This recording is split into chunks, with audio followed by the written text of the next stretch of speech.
Hey everyone, it's Corey, aka NewScapePro, and I want to just start by saying I apologize that there is not an episode of Undertale today. I'm going through a lot right now where I am moving across the country, so as we speak I will be on the East Coast, but my car will be somewhere in the middle of the country coming all the way from Seattle to Boston. So unfortunately I tried to queue up all my videos in time, got 7 done. It's probably not going to cut it. It's probably going to have to end up being like 10 videos, which I just didn't have time to queue. So we're going to miss maybe 1 or 2, like the Sunday and Monday episode. This will be Sunday. So we might miss tomorrow's episode 2. But Fallout Season 3 episode 10 is going to be out on time. And then after that, hopefully, unless anything goes really wrong, we should be back on schedule and everything will be going well. So basically what I decided to do was I thought, hey, what am I going to do? I haven't scheduled a recording with anyone. What can I do by myself that's, at least, somewhat entertaining? And I thought, oh, I'll show everyone the behind the scenes of the Undertale map. We got a crazy cool build team behind this, just full of tons of talented people who are all going to be in the description. It's mostly led by Ashley9596 and Unicomics. Dawn of Riku does all the redstoning. And then we have Deli Bear and Nuclear Knight and then a bunch of, just really awesome people who are always willing to help out and hop on and just really talented builders. And I owe this entire series to them. I mean, I don't think it would be possible if it wasn't for them. But nonetheless, I just wanted to give you guys a little insight, give you guys a little behind the scenes look at Undertale and how much work goes into this. And I know a lot of people are asking for the map and stuff, but for the sake of, for the sake of the series and the future of the series, I mean, it would be stupid of me to go releasing it before we're done. But once it is over, you better bet it's going to be up for download. And it's going to be really cool when people see all the cool stuff that has really gone into this. So without further ado, let's take a look. So all this seems really normal, right? We have the Catacombs. And which was just one of my favorite builds. It's really just colorful and vibrant and like really good use of carpenter's blocks and just all these just overall this is really aesthetically pleasing. But let's take a look at what's outside, because we really aren't that far away, or actually we're probably still in the mountain.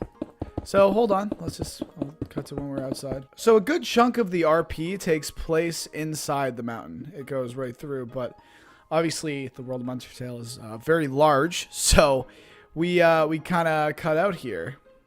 And by we, I mean the builders. I really, all I do is I come on and watch. I could not do what these people do. So we have the Catacombs going all the way through, all the way around here, through this mountain range. And then we come out here, and there's a lot of cool stuff that goes on over here.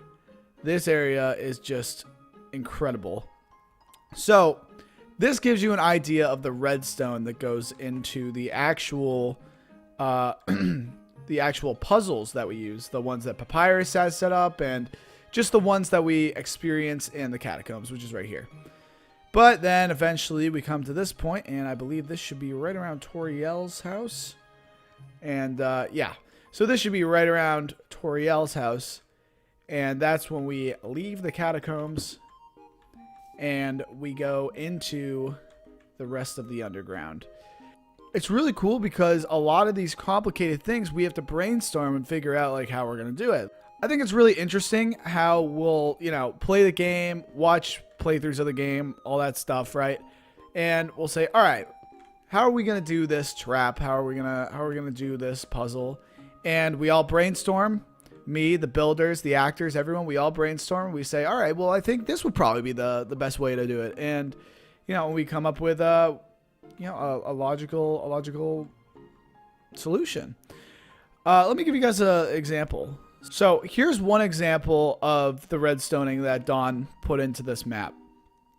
So we reset this, that goes up, and unfortunately we don't have X's and O's, but what we do have is you step on it once, you're good, step on it once, you're good, it goes down, but you step on it twice, and it comes back up. So let's take a look at what's below here. So this is the redstone contraption that essentially makes this entire scene work. Just this one small bit of a very large 20-minute episode. So we all, you know, everybody included, we all put a lot of pride and work into this series. And I think the best part about it, and the reason that it's doing so well, as far as, you know, the maps turning out good, the acting, everything, is every single person involved in this series, I'm blessed to say, are so into it. Whether we're talking about Max and Shelby, who are totally like in love with the story, they love Undertale, couldn't have picked two better people to hop on board. Or if we're talking about the builders, who almost every single one of the builders, whether it's Ashley, Deli, Jordan, I mean, any of them, they all, like, you know, love Undertale. And when I brought up the idea of doing an Undertale roleplay, everyone just got really excited, and they were just totally amped on the idea. So I knew this was going to be a good thing. And actually, over here, we do have one of the builders now. Oh, and he's hiding from me. Come on out, Noah. Okay. So anyway, it's just really cool to see that everyone has come together on something we all find common interest in. And I think that's a really important key to, you know, making something successful that, you know, turns out well.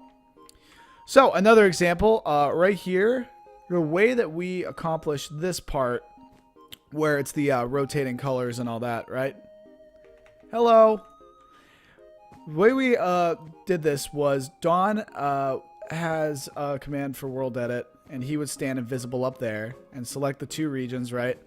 And he would input random colored blocks. So those random colored blocks would, each time he would do like T enter, it would randomly generate a new one. And then he would paste from a copied selection, which was the pink and red. And I know if you guys don't know world edit or anything like that, that must sound really complicated. But essentially, you know, I'm working with like the most professional, best team. I couldn't ask for anything better, honestly. And just, I mean, from the builds, like, I mean, they put so much into it.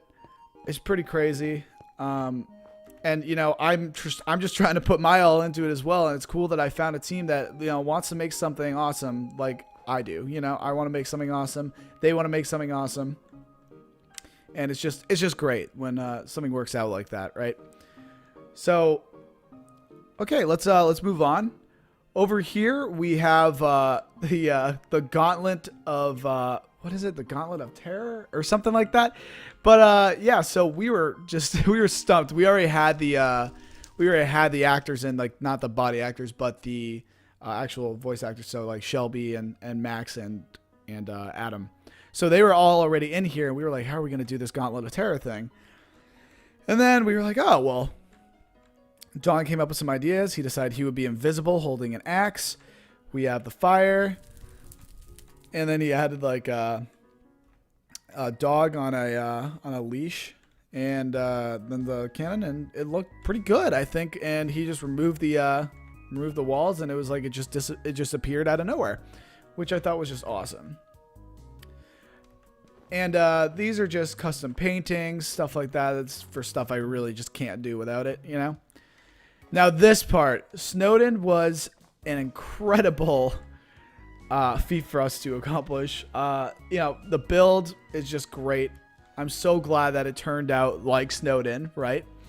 But beyond that, what I thought was really difficult and, you know, just overall just a total pain to accomplish was the fact that everyone's skins weren't loading correctly. So Unicomics and Jumper basically made all of the skins. Outside the ones that we were able to find online, but a lot of those haven't been made yet, so, you know, we just had to get them custom made by those guys. So they did a great job making these skins, from the innkeeper to shopkeeper to all the residents of the town and in Grilby's bar. It was just really cool, like, seeing everything come together, and just this just great replica of the map and the game. So anyway, the part that was difficult about this is that I would have to relog and other people would have to relog, and people's skins weren't loading correctly. So occasionally I would, you know, make it halfway through the scene, and then I'd be like, oh, this guy's skin is like just not there anymore. So it's difficult because I don't want any ugly cuts or anything like that, right? But I want to be able to, hello everyone. I want to be able to accomplish something good. You know, I want to look clean throughout the entire place, like you're playing the game, right? So, we had about 11 actors. That was how many people we needed in the town at first. We had 11 actors, and they were the people from, you know, Politics Bear over there. And then we had the bear sitting by the tree, and the bunnies, innkeeper, shopkeeper, all that stuff, right? And then it was like, okay, well, I don't have 22 people to act right now that are really reliable and, like, you know, we can do this in a timely fashion. So I thought best place to cut would be this door. And I did cut here, and then I started recording again, and it froze on me for the first 12 seconds, which is the reason I added that machinima at the beginning. But then we come in, and everyone had changed their skins. Everyone was these new characters. It was really cool to go around interacting with everyone at the bar. One of my favorite spots in the entire game of Undertale is this bar. It's just, I just thought it's such a cool atmosphere. It just has a really nice vibe to it, and I really like the build and how it turned out for this. We had to black out the windows too, just so it looks, you know, just so no one could peek in the inside and say, hey, there's no one in there. But what's up ahead is, you know, for me to know and for you guys to see. So I apologize once again that we weren't able to record episodes 9 and 10. The problem we ran into was, first of all, my car was going to be shipped. You know, today when I'm recording this, it is the 7th. So my car was going to end up getting shipped on the 8th. And I was going to try banging out filming and editing 9 and 10 today. But Shelby is sick, so I wasn't going to make her hop on and do that. You know, we want Frisk to sound of good quality and all that stuff. Other than that, guys, I mean, it's pretty crazy when you see this thing from the outside. Just take a look. This is just a big black box. Like, that's what this is. It's just this gigantic box. And that's what Snowden is. In our Undertale series, that's what it is. But I think it's really cool what we were able to do. We're always improvising, always coming up with new ideas and strategizing and how we can make this series better. And all I can really say is thank you guys so much for watching this series. We put so much work into this, and the fact that you guys are willing to stick around and watch it, it means a lot. You know, it means a lot to me that you guys are willing to do that. And beyond that, a special thank you to all the body actors, the builders, everybody that helps make skins, Uni and Jupper. I mean, it's just crazy thinking that I was able to make something like this. And I owe it all just to the people that helped me make it. And I don't say it enough, but just everyone that helps, everyone that participates, Max, Shelby, everybody, like, it's just incredible. I'm so thankful that these people are around helping me make just this incredible... I'm not trying to be cynical by saying incredible, but rather, I think it's incredible what these guys have done. I mean, basically, the story's already there. Just its replica, and I think I think all in all, everyone's doing a great job, and I can't wait to show you guys the next few episodes. I think you're gonna love them, and just stay tuned. You know, hang in there. Sorry, this is the first upload I've missed in a month since I started uploading daily. I was doing really good, but this move, it just took a lot out of me. I really wish I was able to say that I had queued up successfully, but I'm sorry for that, guys. Hopefully you see the next episode tomorrow. If not tomorrow, you're going to see the next episode on Thursday. I guarantee it. So thank you for watching. Thank you, everyone that helps. And I'll see you guys in the next video.